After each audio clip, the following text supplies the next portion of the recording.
Kim Curtis, I want to thank everybody for being here this afternoon for this community symposium. We wanted to open just with a quick blessing, and then we'll get into our plenary. Paul? Dear Lord, thank you for this event. Please bless it in your name. Amen. All right, first we're going to start with Dean Norman Jones. Thanks so much, Kip, and thanks for that blessing. Appreciate that. This is fantastic to see all you here. I mean, I'm really excited about this. It's wonderful to see faces from all different parts of Ohio State, but especially of Mansfield and Richland County. So thank you so much for coming out. We're really excited about today's event. I want to make sure so I don't forget, to thank our sponsors for today's event, the Oasis of Love Church. This is a beautiful place to meet. Couldn't be a more perfect location for what we're working on, and also the Richland Bank today. As many of you know, the Ohio State Mansfield Eco Lab is launching some really exciting new initiatives, including this one, where we're really trying to rethink the land-grant mission of our land-grant universities and include a focus on economic development and education that's deeply in sync with our communities. So that's why it's especially gratifying to see so many different folks here. This is about a community project, right? We have projects focused on education and natural resource management opportunities, and we hope to contribute to workforce development through those, but also land conservation and the enhancement of local social capital.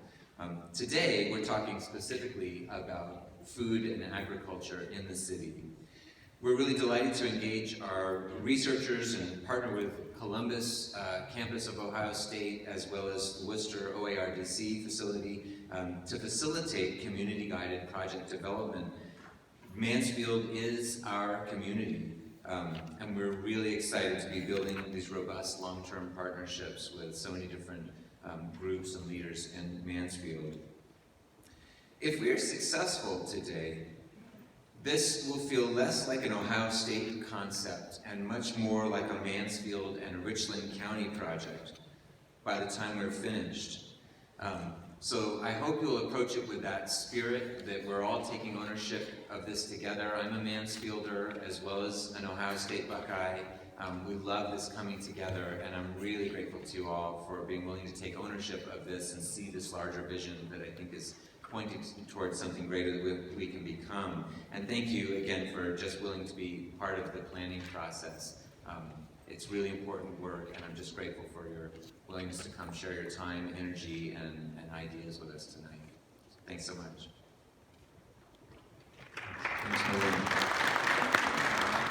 So we would not be here at all, and this idea wouldn't have any legs if it weren't for the preliminary work of NECIC. And I've asked Deanna West Torrance to say a few words about the work that they've done that really leads into what we're doing today. So Deanna?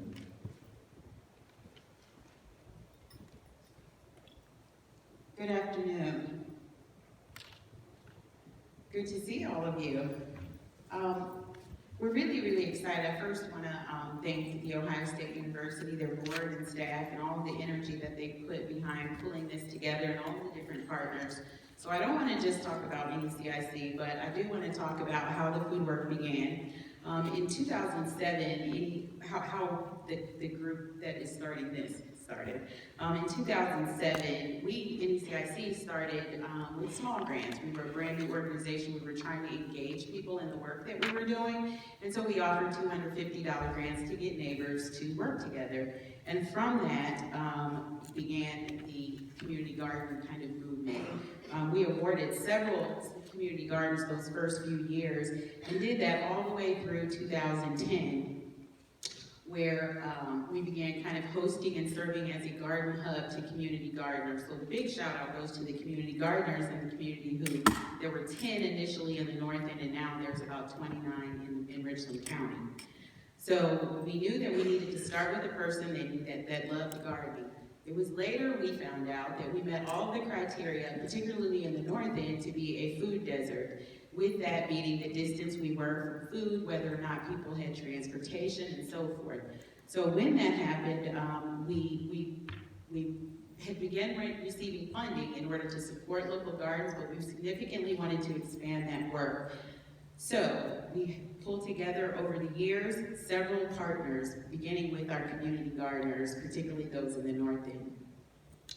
We worked with Ohio State Extension. We've worked with the Air National Guard that did several projects with us, Richland County Master Gardener Volunteers, the Earth Stewardship Leadership Committee, the Healthy Communities Coalition from out of the Health Department was a huge partner. RCDG came along, and the ag sector kind of also took on that work. The Richland County Foundation supported in a big way and continues to support that food work. And then also later projects with Mansfield in Bloom, the Men's Garden Club, and definitely we certainly could not do our work now without the City of Mansfield's assistance. So all of those people pulled together and kind of not only put commute gardening in front of people, but we started talking about local food, what were our needs.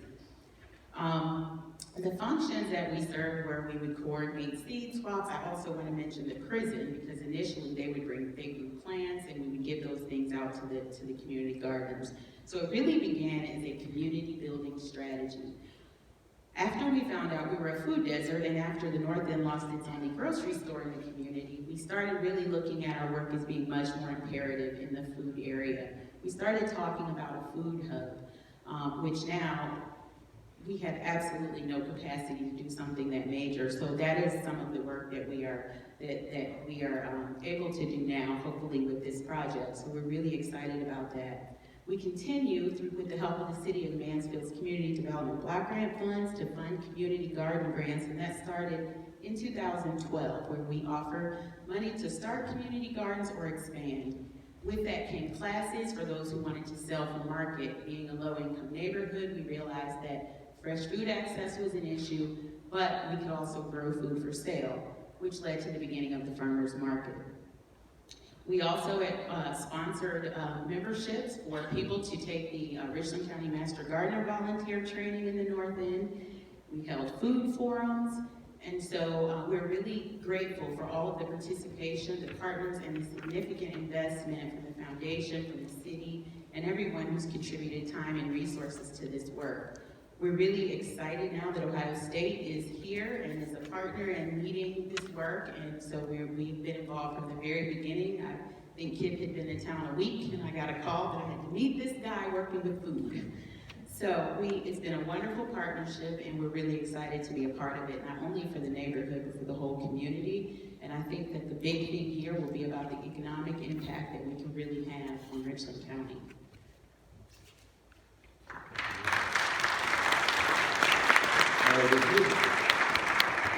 If you reach into your packets on the right side, there's a couple of sheets, number 1 and number 2.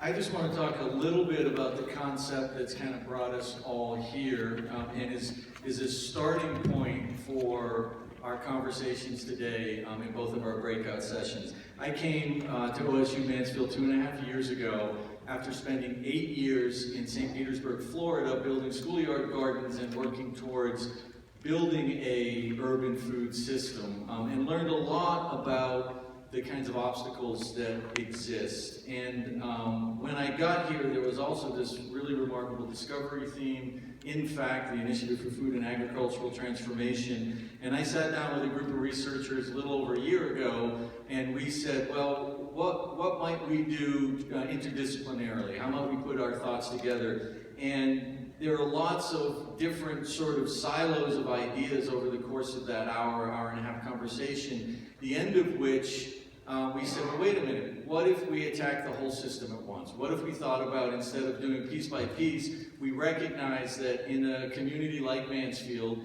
there's a few $100 million a year spent on food already, and what if we thought about building a local system that captured those dollars and put them into local pockets? And this would realize what urban agriculture has been promising for a decade now, which is economic development. It's almost impossible for the individual farmer to plan their crop, to plant their crop, to cultivate their crop, to market their crop, to get out to the food sales, and to make a healthy living with that. And we thought, well, if we build a whole system, we can divide our labors in such a way and aggregate aggregate that food so we can begin to play with the big guys, as it were, to have enough food produced locally so that we can get contracts with institutional buyers and, you know, where the money really is. And stop those dollars, and this is the way I've been saying, a number of you have heard this from me over the past 6-8 months. All of those dollars right now are going to California, they're going to Arizona, they're going to Florida. Let's keep them here in Mansfield, and let's make them the foundation of economic development.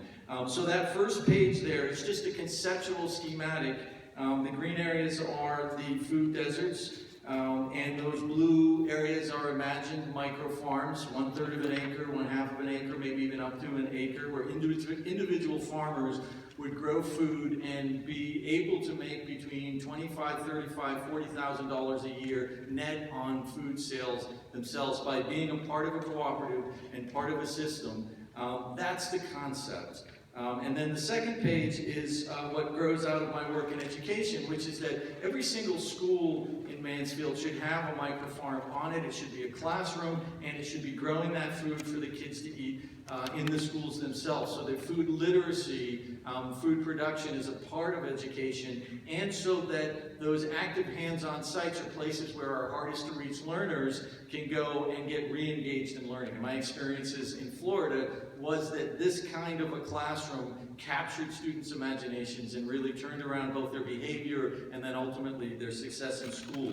So using a food system to address economic development, using a food system to address educational outcomes. That's the concept. Today, what I want to do is imagine with all of you where we already have the assets, where we might need to do other things, and what this looks like. It needs to be Mansfield's, not OSU's. It needs to be the communities, not me sitting in my office over there in Ovalwood.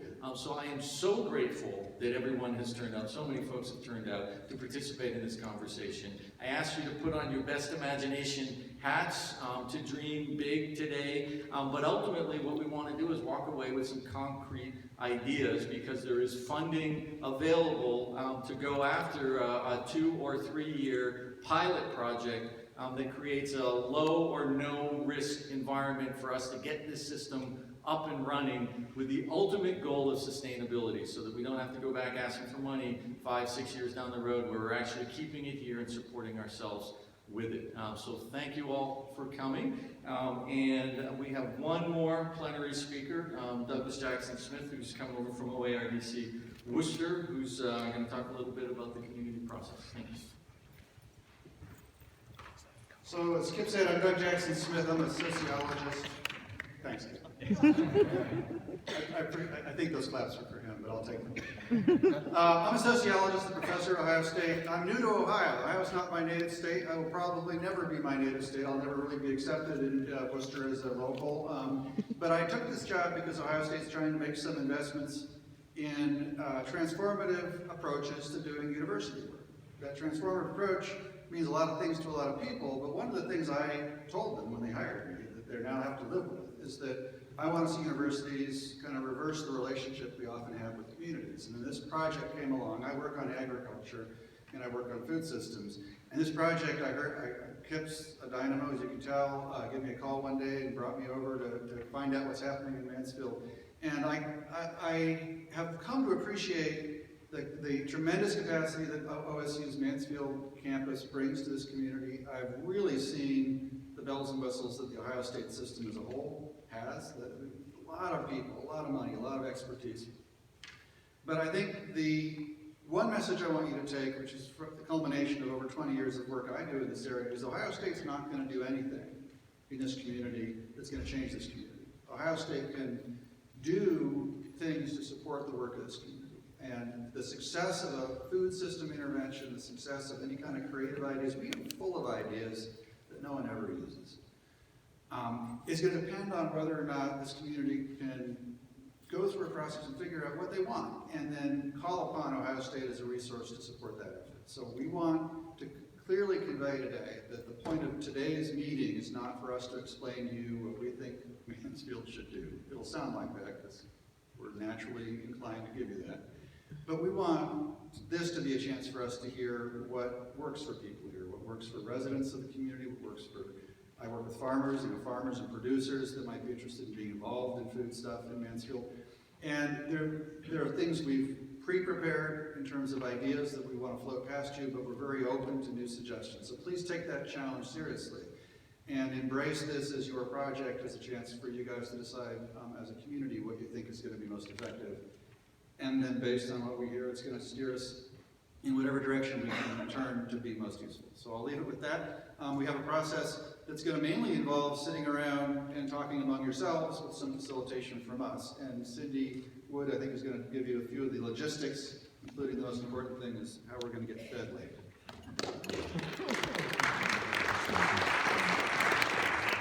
Thank you all again for being a part of this, and I'm thinking that you're picking up the theme that the success of any type of economic development project or intervention is really dependent upon how well the silos and relationships in the community are eliminated and people come together in new ways of work. And so part of that is also a simple housekeeping item that I want to at least ask your permission that we want to share contact information of those that attended today. So if you all don't mind, we will be sending out the participation list via email tomorrow, but if you would prefer not to